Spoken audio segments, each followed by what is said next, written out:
Hey everyone, welcome to Hub and Spoke, a storytelling platform produced by the Hurt Hub for Innovation and Entrepreneurship at Davidson College. I'm your host, Liz Smith Brigham, Davidson class of 2004, and director at the Hurt Hub at Davidson. Every other week, we'll feature Davidson alumni and other members of our community who've started their own businesses, who are investing in innovation, and who are at the leading edge of solving the world's most pressing challenges. Through these conversations, we hope to inspire and connect the next generation of innovators and entrepreneurs leading lives of leadership and service.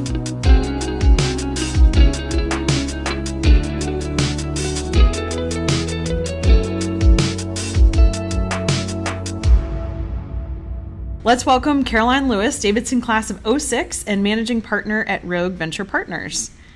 Hey, Caroline, welcome. Hi, well, glad to be here. Really excited about our conversation today. Great. Well, before we jump into some of the questions that we've prepared, I want to give a little bit of background for everybody on Caroline. So after graduating from Davidson with a degree in psychology, she pursued an MBA with a focus on entrepreneurship from Portland State University. And her love for startups comes from her early career experience as a founder for an e-commerce business and as a leader at a consumer health product company. Caroline also spent several years in leadership in product and operations for Nike and has served on the boards of Oregon Entrepreneurs Network and the Young Entrepreneurs Business Week. Now she's a Kauffman Fellow as well as the managing partner of Rogue Women, a Rogue Ventures fund investing in early seed stage women-led companies. Welcome again, Caroline. Thank you. All right, so let's jump into some of these questions that we had prepared together. So just to kind of set the stage for everybody aside from the bio that I just read through, can you walk us through your journey from Davidson to today and just set that stage for our conversation? Yeah, so I have to, one thing you'll notice about me is I like to be just, relatable and honest, and I'm not going to be, polished. I feel like Davidson is just really a community and family to me. So I give more of the family feel to my answer. So when I left Davidson, to be honest, I thought I was going to be either a lawyer or a doctor because that's what everybody else was doing, or they were going into investment banking or big consulting. And I hadn't figured out what I wanted to do, and I hadn't honestly put too much thought. So I went to work for a law office after Davidson, and I absolutely hated it. So I quickly realized I did not want to be a lawyer, had no idea what I was going to do. My best girlfriend, Casey Grimes, who also went to Davidson, happened to be teaching English in China. And she said, oh, you should come over, and while you figure stuff out, you might enjoy, teaching English as a second language in a different country.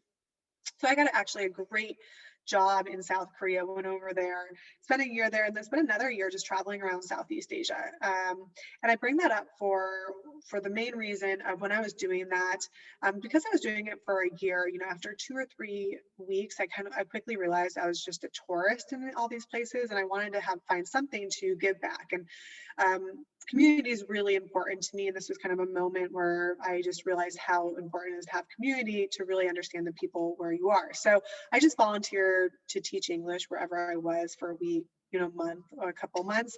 And that was just a great way to really connect with the places I was going. Fast forward, ended up in West Virginia out of all places for love, also related to Davidson. Elliot Palmer, who's my husband, happened to be there in med school. We had known each other for a while, and he said, you're gallivanting around, and if you want to see if this is going to work, you have to come to West Virginia, because that's where I am.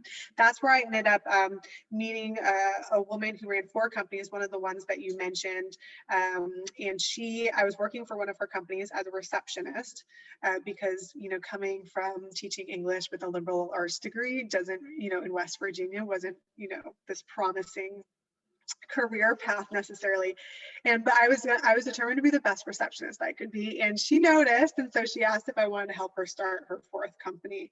And young, naive, I said absolutely. She's like, great, I'll pay you like $12 an hour or something. I said, great, sounds amazing.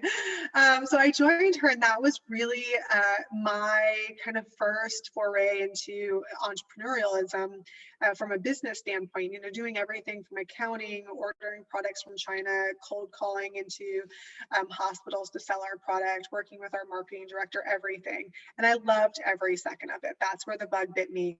I also got to see at that point, how impactful it can be when you can truly start a company and hire people and give people kind of that, I would say, that voice, that personal feeling of accomplishment and agency through jobs and through having some sort of meaning through their job.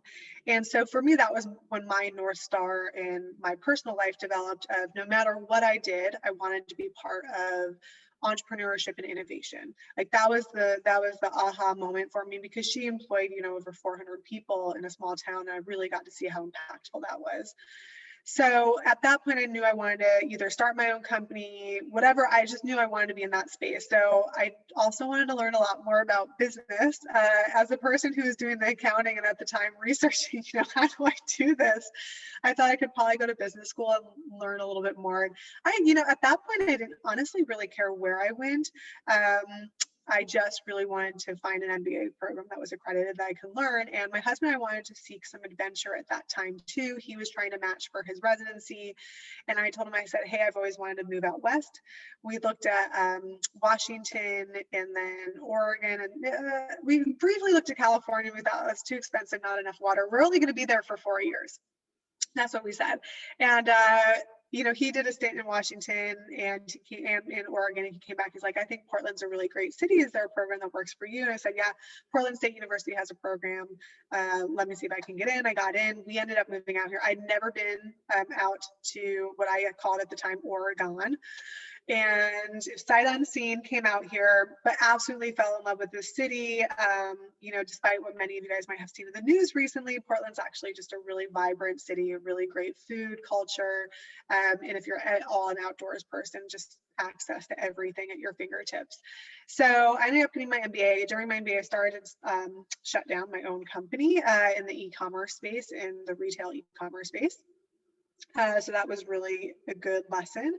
And then from there, I went into management consulting, really focused on tech implementations, and Nike ended up being one of my bigger clients through that journey as I climbed the ranks there. And so I went in-house to work for them across global strategy and ops, really managing a large portfolio, which actually has some strong similarities to venture.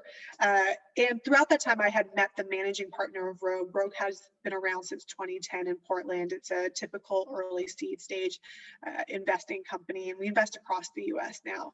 We're on our 4th fund. But I had met Tom, and when I was always talking to him, he was very pointed. He gave some great advice to me, and I reached back out to him.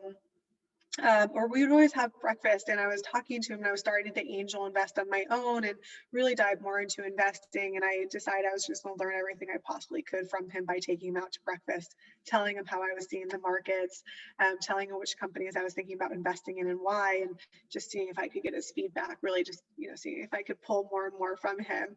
And we did this for a while, and as they were raising fund, as they were about to start Fund 3, they had a lot of success in their Fund 1 and 2. Tom said, I really like how you think about companies and how you approach investing, and you seem really passionate about this. We're looking to expand our team. So is this something you want to do? And I said, yeah, absolutely. Which, I didn't even really think about at the time, but going from a pretty high up corporate role, managing a team of over 200 into the world of venture capital was a humbling experience. We can get into that more, but it was just a humbling experience, and joining a small team too. But to this day, it's been the absolute best decision I've ever made. And there's actually a lot of parallels in my life, one from the operating perspective of the 2 startups, both my own and the other one. And then also getting to a point, really doing a lot of technical implementations makes it so when I'm talking to companies and we're diving deep into their data or their architecture, I'm very familiar with what I'm talking about and how they're setting up. So I have a strong technical skill set with which to evaluate our companies, and we pretty much only invest in tech, so that's really helpful. And then just from the portfolio management standpoint, at a large corporate organization, in many ways, it was similar to managing a venture portfolio. It was over 500 million, the project consists of over $500 million every year. And so each project, you can kind of think of almost like as a small company, you know, anywhere from 2 to 3 people to like a 150-person project. You know, they have a budget, they're trying to meet certain goals that they're executing. And then of course, they're trying to find ways to go back and ask for more money to continue executing and ultimately reaching success. So there's actually some really strong parallels there, which I've carried over into my venture career. Thank you for all that background. I know we share a love of Portland. You know, I was in the tech space as well in Portland for 4 years, and wholeheartedly agree. It's a wonderful place for Davidson Wildcats, and selfishly, you know, ran the alumni chapter out there. So more Wildcats in the Pacific. I know we need more people on the West Coast though, because I got to tell you, you know, especially if you're in Oregon, you tell people, yeah, I went to Davidson. They're like, huh? I'm like, you Steph Curry went there, and they're like, oh my god. Right. Yes, that immediate connection. Yeah. I really want to Steph Curry for like putting on the map continually for me. Yes, that's absolutely true. Well, good. You know, I want to pick up on the point that you made of kind of transitioning from corporate America and running a whole host of sort of portfolio of products and how that is similar to venture capital. And if we could kind of double click, for lack of a better term, into your investing journey, and you briefly mentioned angel investing. This is an opaque topic, I think, for a lot of people who may be at that sort of accredited investor stage that maybe you could talk a little bit about. And it just seems so daunting. Like, how do I get into it? How did you get into it? Can you talk a little bit about that and then the pathway into venture?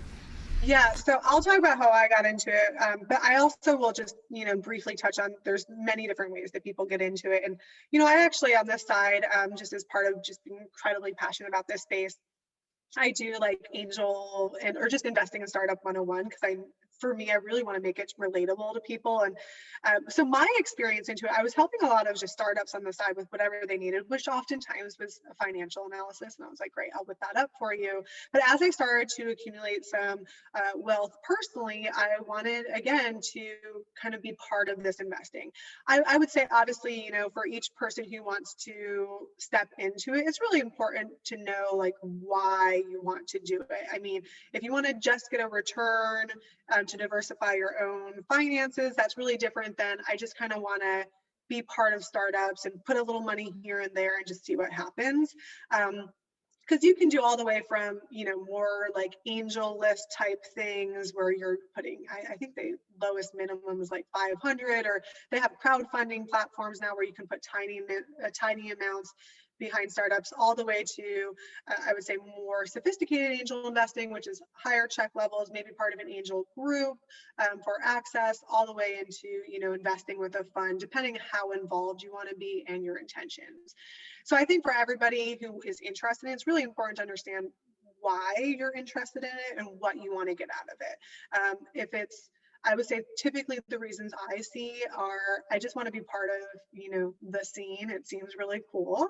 I do want to make a return, or I want to maybe take one bet and go for a swing and get a really exciting return, or I want to diversify my portfolio.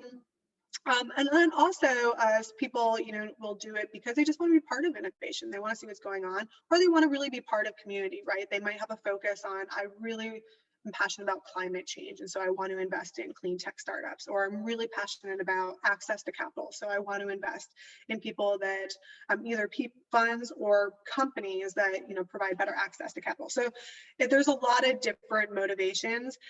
For me, I was really motivated by, again, I would say, going back to my North Star moment, the opportunity to be part of companies that are growing really big businesses and providing that job growth, as well as the innovation aspect and the return. Like I, would see some of the numbers, and I talked to some other investors and got pretty, excited about the potential returns. I've subsequently learned quite a bit, and I can, go into that whole another time with anybody who's specifically interested in what I've learned when you're creating your own personal portfolio. But that's why I was interested. That's how I got into it. I also, for me, just thought, okay, well, maybe if I put in some investment into different companies, since I do actually want to be part of one of these companies, it's a good way to maybe invest in a company that I'm part of.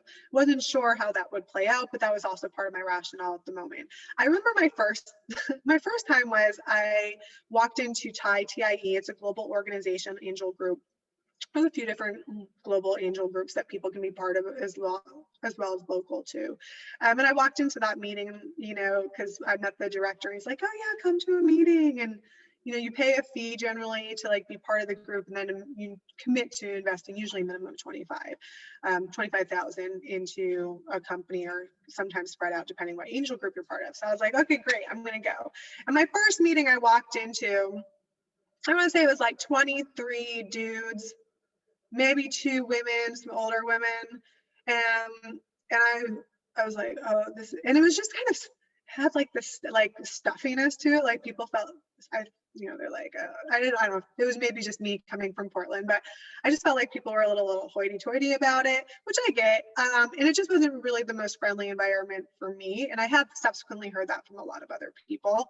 And there's definitely angel groups that are a little bit different, but that was my first experience. And so it was also very exciting because they went in, and then you see startups pitch. My number one caution to anybody who's going to go into angel investing is decide on the pace that you want to deploy your capital or your investments, and really try to stick to that pace. Give yourself time to look at a lot of companies before you invest, because if you're first coming into this space, it can get really, every single company you see, you're gonna be like, oh my God, this is amazing, or that person's, they're so great. And it's not just about finding a great company, it's also about finding a great investment, depending on your motivations. So give yourself time to actually look at quite a few different companies before making commitments. But I had that experience. I was like, oh my gosh, I want to put money in this one, and this one, and this one. Hence why I reached out to Tom and was like, can I get your advice? And also, here's what I'm thinking. And I would actually do some market research. And, that's how I started to build my chops. But then ultimately, as I transitioned to Rogue, I would say, I believe that investing is very much like an apprenticeship type job to be good at it. So I'm very lucky to have partners and be in a firm where I get to do everything from end to end, right? Like all the way from fundraising, all the way through investment, sitting on a board. So I really get to have the mentorship, which I think is critical to develop the investment, which I'm continually developing every day, the investment knowledge. Because it's not just about finding the great companies or being part of, there's lots of, technical skill that I would say goes into investing, to be really smart about how you manage your investments and your returns, as well as very much like the art of picking and getting to know people, etc. Thank you for all that detail. I think that's really helpful. And in particular, what you mentioned about it is, this is an investment. This is, that it's an investment of money for sure, but also of time, and getting to, depending on whether or not you're going to be an operator or sit on the board or do those other things, you need to have a lot more thought, I guess, around, how I do want to, I want to make sure I answer your question fully. I would say for anybody who's interested in angel investing, and it just seems like all you read in articles is this company and that company raising, you're like, how do I even get started? First and foremost, just do a little bit of research. Google's a friend, and when it comes to just researching some basic like differences between angel investing versus fund investing or startup investing. There's also the venture deals book, which everybody recommends generally to people who are first starting out. That can be maybe a lot for someone to handle who's just tiptoeing into angel investing. Another thing is find a local angel group, or now, we're all connected virtually. So just, there's a lot of angel groups that are happy to have new members. That can be a great way just to learn from others, get exposure to companies. Because again, depending on your motivations, access to deal flow in different companies is probably one of the best ways for you to really decide on what you want that relationship to be for angel investing. Great, thank you. I want to pivot a little bit now and bring it back to Davidson a bit, because you were a scholar athlete, you played field hockey at Davidson. I wonder if you could speak to a little bit about how being a scholar athlete and being part of a team has influenced how you've built teams at your companies, or even thinking about a team now from an investment standpoint. Could you Yeah. speak to that? Yeah, so I hands down absolutely believe that scholar athletes are, you should just develop a discipline and skill set, especially at a D1 level, that carries through for the rest of your life. And I find that if anybody on this call has been an athlete, that will probably resonate with them. So I will say some of the elements that, one, obviously building a team, recognizing right away and having the practice that you will only make up one skill set or multiple skill sets on the team. You ultimately rely so heavily on your other teammates to, like, cross the finish line, make the goal. So always having that discipline and practice of how do you work with different people, and really truly recognizing I want to find someone who might be completely different than me, right? In personality and how they approach things, because I would say I don't necessarily get swayed by, like, oh God, this person kind of rubs me the wrong way. Because I actually take those ones. I'm like, oh, there's probably something here. There's probably actually, this could be a really good complement to my skill set if something doesn't quite feel right. And so that's actually paid off for me really well throughout my career when I was hiring people, just really knowing what skill sets to look for, and also being really conscious of what potentially could be my own biases and being able to work through it, because I could really see how overall we could bring together a team to make a complementary team that ultimately would be much more successful. In addition to that, I think just the discipline of, especially at Davidson, of both, really having to think and study and develop your critical thinking skills in combination with being disciplined to, play a sport and train every single day, allowed me to develop the skill set of multiple skill sets, but the skill set of being able to kind of divide and conquer, know how to prioritize, and stick with my commitments, right, through especially tough times. And of course, just being an athlete, right, understanding the game, the winning and losing, how to improve, like how to be really thoughtful about if you do lose, looking at the game, looking at where did you guys not execute based on what you were practicing, or if you did have a win, like what worked about that particular moment, and then being able to capitalize that. So kind of that self as well as that team critique, I've always carried forward in my career with the teams that I was part of and the teams that I led. And now moving into venture, again, I'm very blessed to be with a small team. We're extremely close, and we all have elements where I would say we're very thoughtful and always analyzing how we can do better and what we're doing well, and very open. And we have that base level of trust with each other, which I'm sure many of the people on this call are familiar with, the 5 levels of teams or the multiple books out there, but you always need that base level of trust. And that's something that we absolutely have. And I think because we foster that within our team on a day-to-day basis, we are then able to bring that type of trust and attitude to our entrepreneurs, which I think is incredibly important when it comes to investing. Depending on your style of investing, at Rogue, we only choose 15 to 20 companies to invest in per fund. The max that we would ever do is 25 companies per fund. So that means we're very involved with our entrepreneurs. We're very hands-on, and we truly do like to, we share with entrepreneurs, like, listen, we are very forthcoming. We are honest. We will share with you exactly what we think, even like when it's to our advantage and why we think that way. And we'll just be incredibly honest. And we'll tell you if we don't like your idea. We'll tell you if we love your idea. And we also know that you can tell us to, go screw off if you want. But we really want to have that relationship, which you can't have unless you have trust. And obviously, there's a power dynamic that goes into play with an investor and entrepreneur at first. But we spent a lot of time developing that trust. And I think so much of that was practiced and built from being a scholar athlete and a teammate, so that when we come into a relationship with an entrepreneur, I think just like you would with a teammate, you have that relationship of coach player, but then you also have that relationship of player at different times. And having been a field hockey player, I have that familiarity with how to balance those relationships at different points, just like I would with any of my teammates. So that's, I think, something that's incredibly important in early stage investing, when so much of it comes down to the person, the ability to trust the entrepreneur, because so many things are going to go wonky with the business. And really being able to foster a relationship that truly does feel like you are team members, that you're playing for the same team, which, I think sometimes can be challenging in the venture ecosystem. So I like to think that that's given me a specific leg up within the venture ecosystem, having that background. No, I think that's really interesting too. You're talking about trust, and because you are investing in a much smaller group, maybe compared to some other larger funds, you have the ability to have more open lines of communication. I'm curious, just a quick follow on, because you did say you're very limited in how many companies that you're looking at or are investing in, excuse me, but how many are you looking at and turning away? And how do you actually, do that with grace and perhaps in the future still cultivate that trust if they decide to do something else or another venture in the future?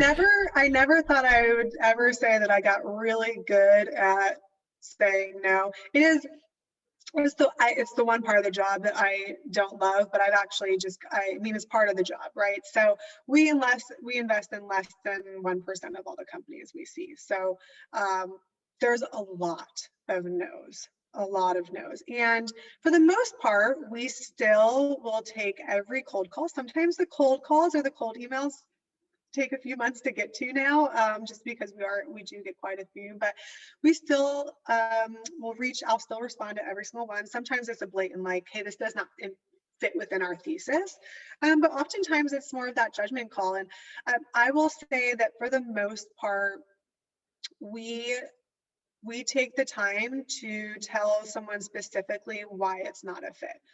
Sometimes it's as easy as like, hey, this just isn't a fit because of portfolio construction, right? Or sometimes it's harder ones of, we just really, we've thought about it. We really don't think that your like go to market or how you're approaching this makes sense. Or sometimes it's, we just don't really love the space, right? And in all of those things, we just try to, again, the golden rule, right? Like we try to treat other people as we want to be treated. So to the extent that we can be really clear on why it's a no, we do that. Sometimes it's, it's not a clear cut thing that we can provide. And we just let them know, and we try to let them know as fast as possible, which I found is really important in the venture. We don't do the slow no, which is brutal. So we, as soon as we do feel like it's a no, we're right away, hey, it's not going to be a fit, and this is why.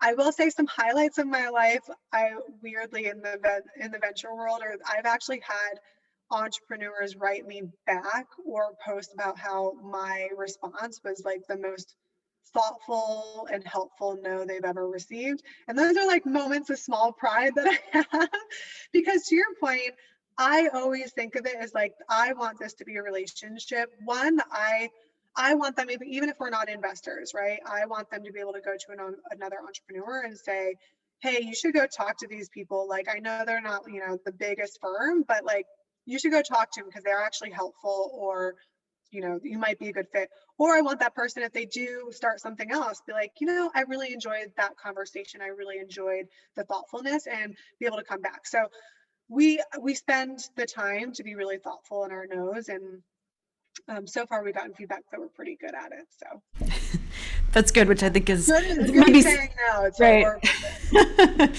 Yeah, but with humanity, and again with the sort of open door if something changes in the future, which I think is important. I think there's also an element too that I feel my time at Davidson helps cultivate was, there's never a moment that I feel that like I know a lot more than another person, I'm the smartest person in the room, or that person's absolutely wrong, right? So there's kind of this moment of like, I recognize that at any one point, like I could be wrong. So if I'm saying no to someone, like it could be the next biggest thing, and I just have a different viewpoint, or I'm not seeing it.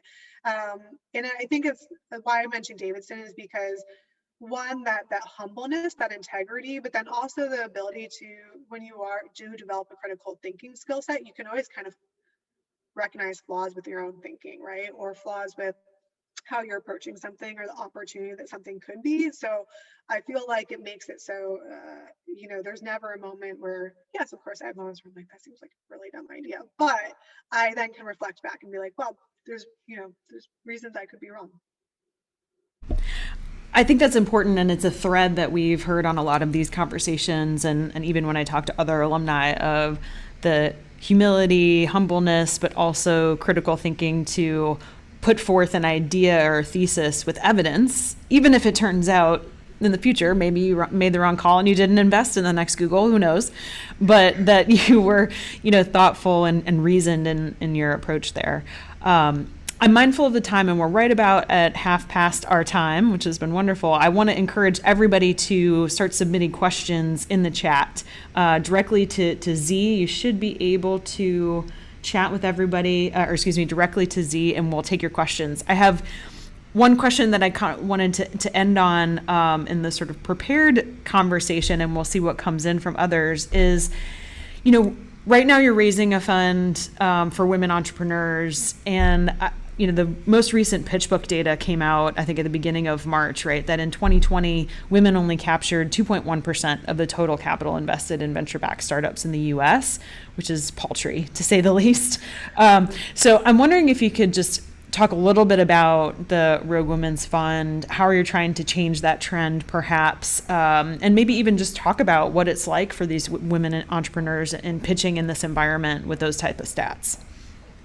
Yeah, so I'm happy to answer. I will give some just context on Rogue before I go into the Rogue Women's Fund, because they're related, and I think it's an important relationship to highlight. So Rogue Venture Partners has been based out of Portland, investing, in the past 11 years now. We're on Fund 4, and we consider that to be our main fund. Fund 4, we invest in B2B SaaS, enterprise, consumer health tech.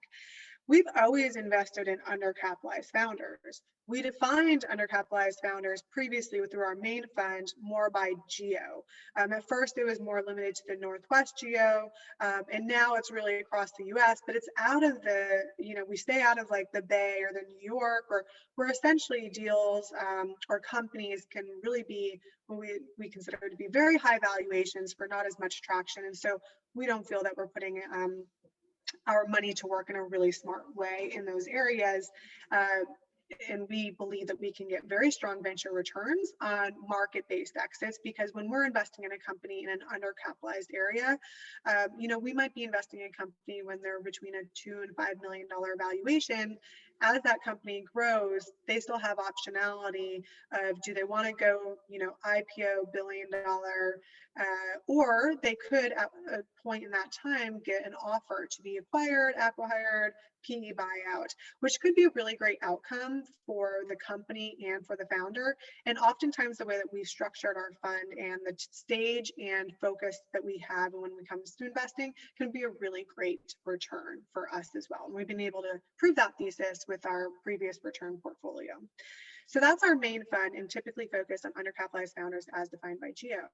When I joined Rogue, it was a conversation that I had with the managing partner, Tom, that we really wanted to focus on doing something for women. And he tasked me with, go put together a thesis, go figure out like what exists in the market. So I actually took a year just to understand, what accelerators, incubators, other funds have a focus on women, and why. Like, why, when we have the numbers that women get such little venture capital funding, but we also have the numbers to support that they execute and have higher return portfolios, or higher return sales, or higher return, not just on investment, but in different elements, and they also hire more diverse teams.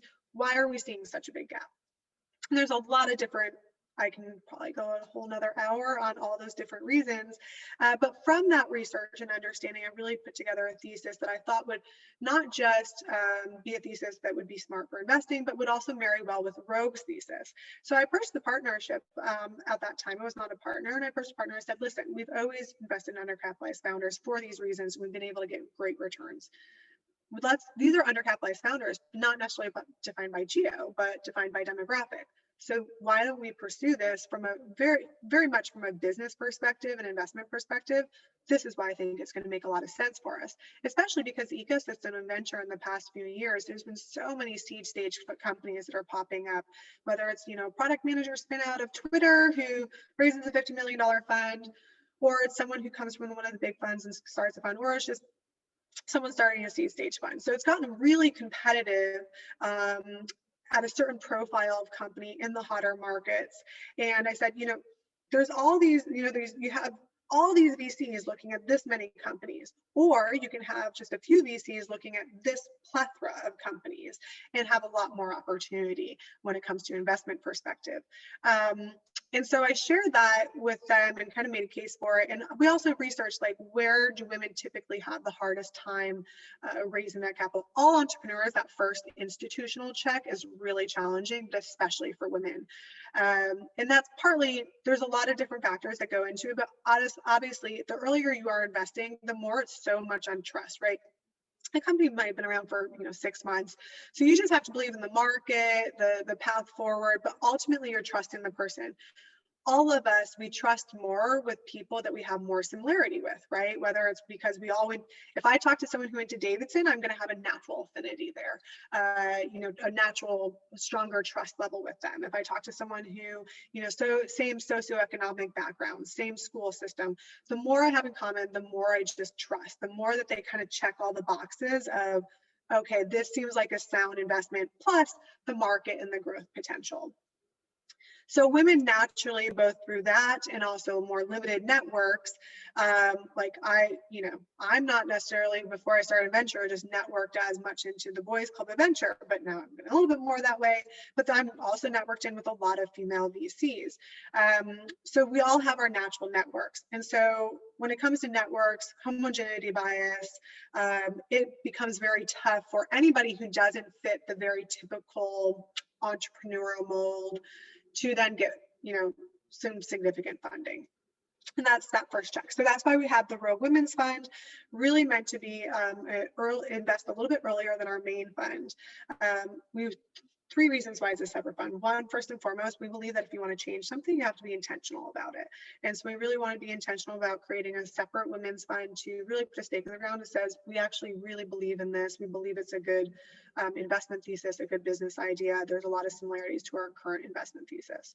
2, we don't just believe in access to capital and equality through equity on the entrepreneur side, but also on the LP side, so the investor side. Many of the women in my network were new to this asset class and not as familiar with it. So the women's fund, we wanted to have a more accessible minimum, and 50% of the our investors in the women's fund are women, which we're really proud of. And then 3rd, we really wanted to have a fund that invested a little bit earlier than our main thesis. So that was the kind of the genesis, the structural reason for it.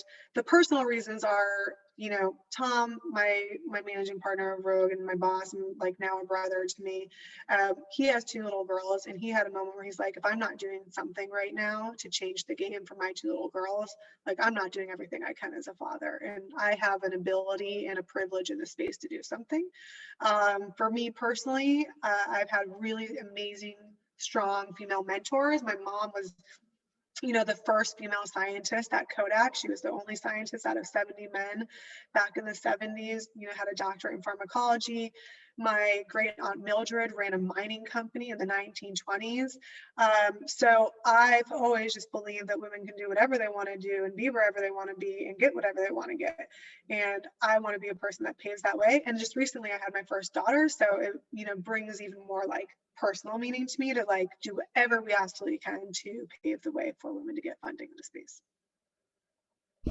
That's awesome. Thank you for sharing all of those personal anecdotes. I will say too, I also had a mother who paved the way as a senior executive at a Fortune 50 company when everybody else was male. So I'm with you right there. Like that was drilled in. Now, like I think for me, what the cool thing is I put together this thesis. We did a first close on the fund in 2019. We're actually not currently raising for our women's fund, by the way, but we put we did the first close on the fund. It was hard. It was hard. It's humbling to raise a fund. And we did the first close and we invested, and we had the opportunity actually to make a later stage investment through connections.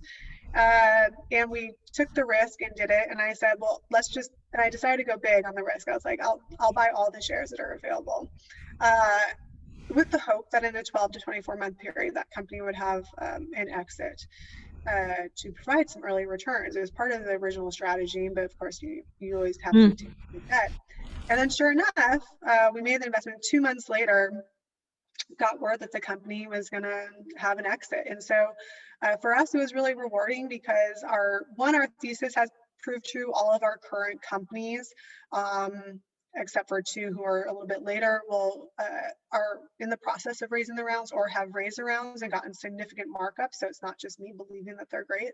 We got validation outside too, and their numbers prove it and numbers help it. And then more importantly, with the fund, we were able to get 20% return, within 14 months of having that fund up and going. So for me, extremely rewarding to put together a thesis, try to back it, and then so far have it be proven out.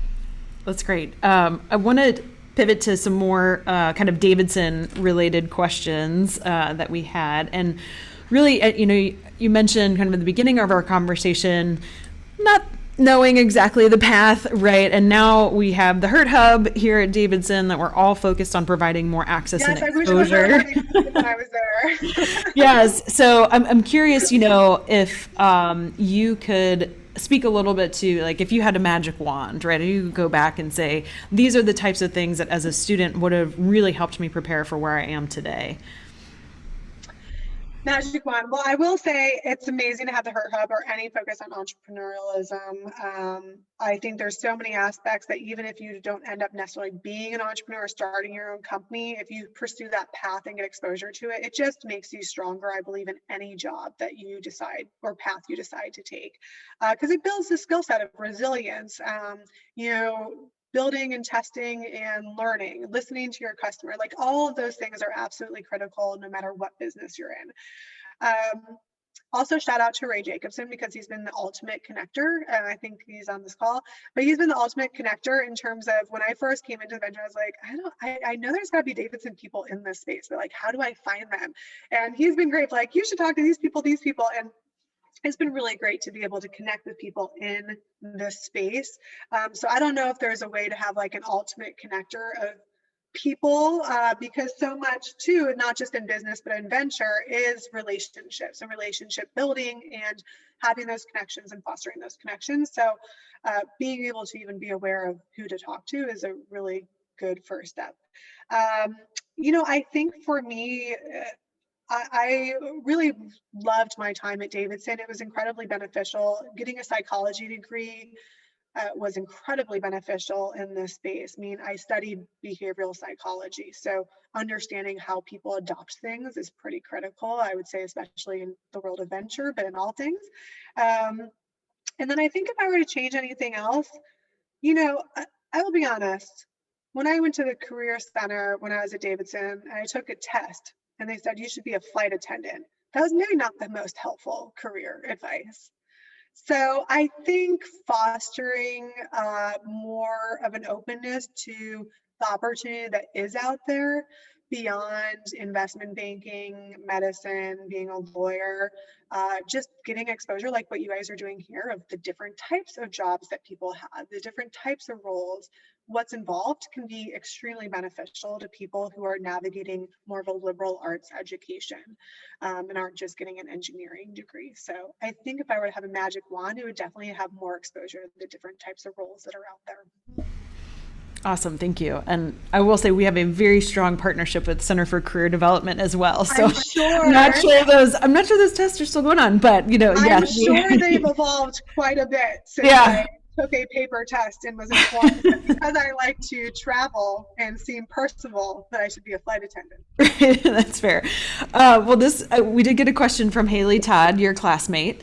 Haley's with a startup, I believe. Yes. And it is a female-founded startup who's also employing Davidson students as part of our Gig Hub program and through our Tech Impact Fund, which is actually focused on women and minority-owned businesses. So there's lots of Very nice synergies right here. Her question is, she said, I'm curious how VC funding and investments have been impacted with the pandemic. If there was a change, if that change is kind of here to stay, or do you think businesses will revert to, she's calling BC times before Corona? I like that. Yeah, so Haley, I will say, so I'll answer this in a few different ways.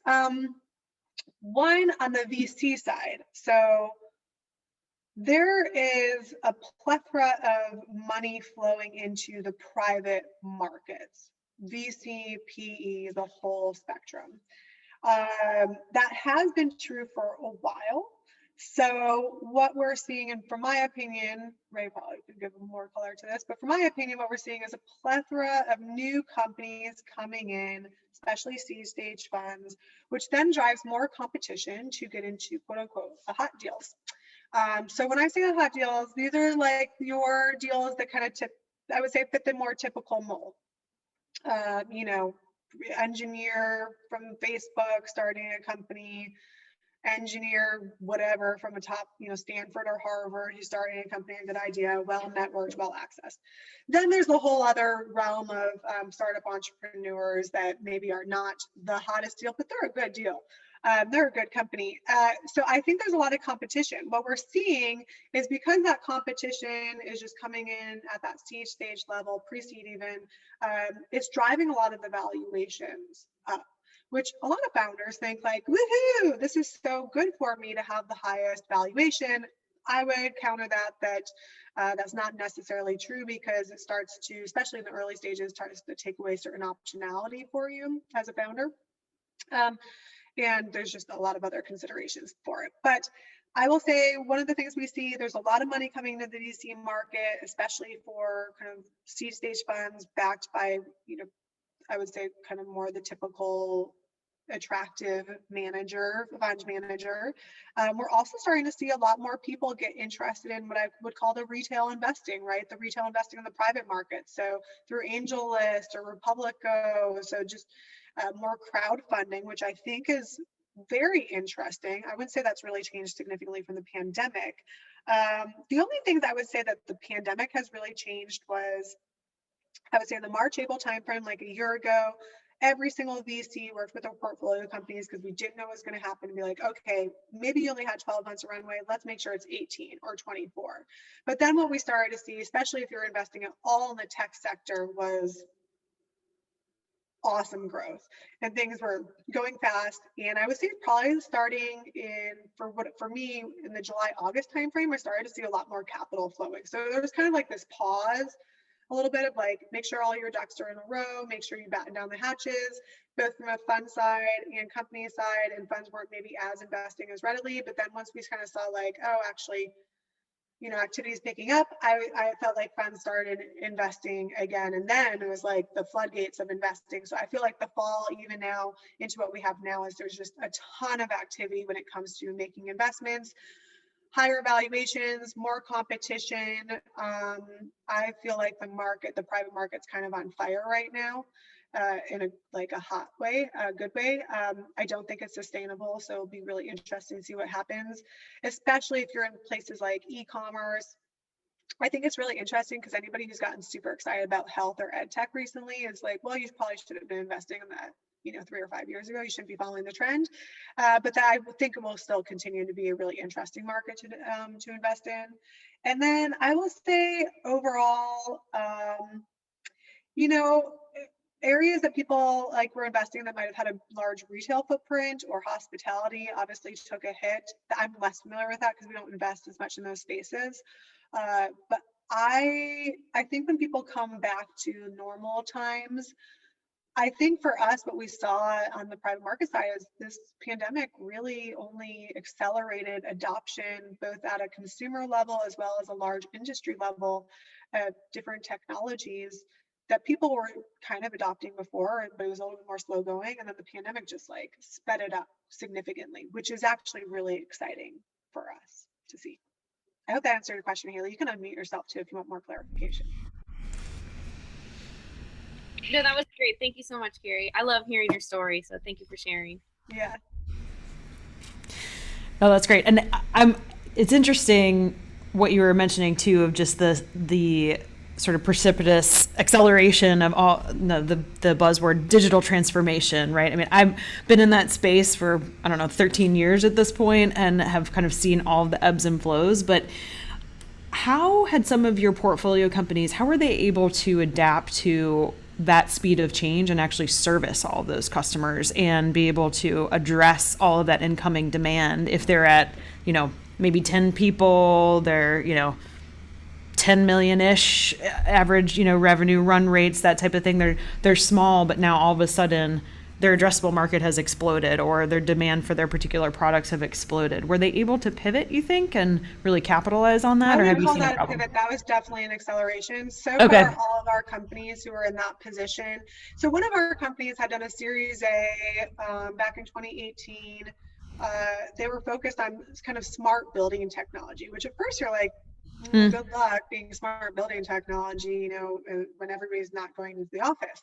However, again, it was one of those ones that people were interested, they were doing well, they were building customers, they had some really good partnerships. And then I would say kind of around that summer time frame, just an explosion of now people who had these, large office buildings before where they were trying to sell into or managing multiple commercial real estate.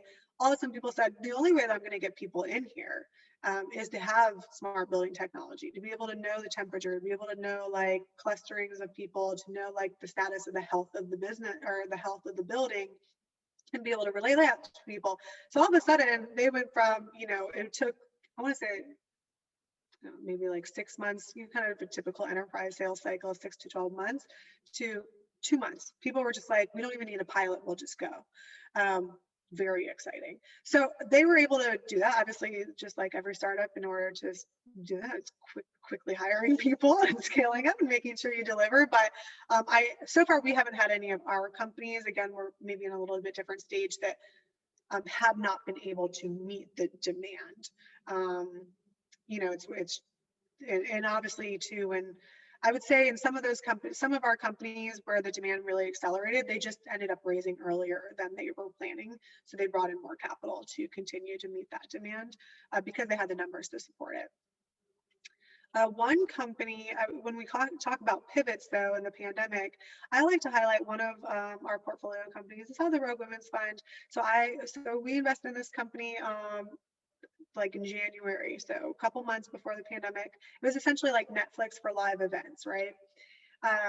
Obviously live events went to zero. So this is a woman that, was doing over $1 million in rev when we invested, and then she took all of her subscribers, brought her revenue down to zero, rebuilt her tech platform in 6 weeks, started doing streaming, decided there was a very specific market with comedy, of which she developed a patent technology to better address the specific streaming aspect of comedy. So I don't know how familiar you guys are with, if you ever gone to a comedy show and you try to, like a comedian tries to tell a joke, but there's no laughter and the audience doesn't hear laughter, it's like really awkward, right? So that little mini feedback loop is really important. She built that into her technology, hyper focused on the comedic market at a global scale, and quickly took that on, and then was able to end the year exceeding her like pandemic goals, like pre-pandemic revenue goals she exceeded. And now she is doing an incredible amount of revenue and getting ready to raise. So that's, for me, one of the stories of, that's the only company that had to do a total pivot in our portfolio. And it was just incredible to see.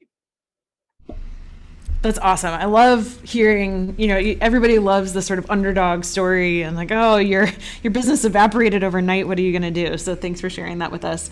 I'm cognizant of time and we're coming up to kind of the last few minutes. I'm wondering, do you have any sort of parting words to leave? One thing we're focused on, and you mentioned this being so important to you, is building a community. We're building a community of reciprocity and empathy and understanding where everybody's coming from. So I ask this of all of our guests is there a problem, challenge, question, something that you want to put to our audience to further their education, or something that they can think about to help drive change in this space?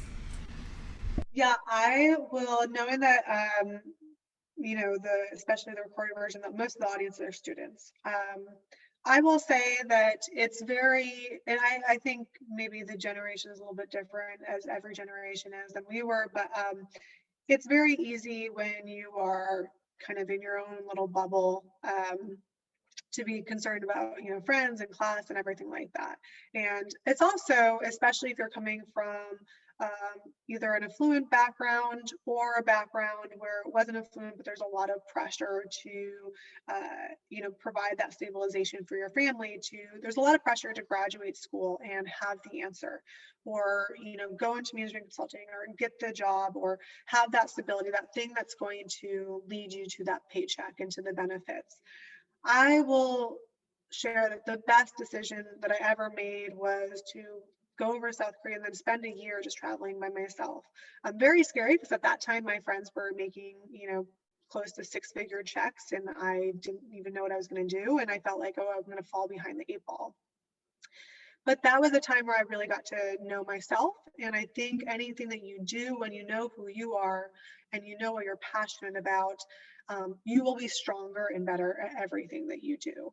And so I encourage everybody to take that time in whatever format that makes sense for them, or that they can take the time in, to really don't just go with what you think you need to do or what other people are doing, or get the job because you feel like you need to get the job. There's always student debt at play, I get that. But try to take time to do just learn what you're passionate about and what you care about. And at the end of the day too, like, it's so scary to take the leap of faith and just do something that feels unconventional. When I left Nike and I took the job in venture, I decreased my paycheck, like my day-to-day paycheck, by a fifth of what I was making at Nike. And I share that only because that was really scary, especially coming like as a woman who generally prides myself on being independent and you wanting to have that stability, and I call it the golden handcuffs of benefits and job growth. And it's really easy to kind of just get caught up in like, I'm doing well, and now I have my family, now I have, and you climb the ladder. But the more that you push yourself out of your comfort zone in all ways, I think life becomes much more satisfying. And that was a really tough moment for me from the financial perspective, but it really unlocked a whole new potential for me. Personal growth, engagement, curiosity, like doing what I absolutely love to do every day. Like, I don't feel that I work, because I honestly am so stoked every day to do what I do. And I, subsequently the financial situation has righted itself a little bit, but part of the reason why Tom put that situation is if you're going to invest in entrepreneurs, you've got to know what it's like to struggle every day to do what you're doing because you truly love it and you believe in it. And then money will follow, but you have to put yourself in the shoes of the people that you're going to be investing in. And also, you have to be able to essentially be comfortable completely jumping off the cliff and taking a big risk, not knowing what's going to happen, because that's what everybody in our world is doing every day. And you have to be able to put yourself there. And when I personally did that, that's when my life opened up in so many more meaningful and more important ways. So my advice, my call to action is to push yourself really outside your comfort zone on all levels. And anytime that you're like, well, life is just really good, question it and do something bold and take action and speak up. Do whatever it is that makes you really uncomfortable. I love it. That's a perfect way to end. We'll get that clip out. That's fantastic. Well, that certainly jives with the ethos that we're trying to put forth into the world at the Hurt Hub. We are a safer place to take risks. For anybody there, we have the support of mentors and capital and educational programming and other things, but we are really trying to push people outside their comfort zone. So I appreciate you ending on that note. One just quick before we say goodbye to everybody. If you do want to stay in the know of everything that's going on, just a quick plug for our newsletter, the Hubbub, which is on our website at that URL, and then follow us on social media, especially to tell your friends, because anybody who missed this conversation today, we will have the recordings up on those channels.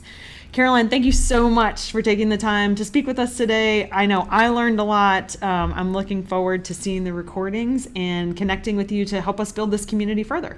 Yeah, and if anybody wants to reach out, just feel free to reach out directly to me. It's caroline@roguevp.com. Just email me. Fantastic. Thank you so much. All right, take care. Bye, everyone. Thanks, everybody.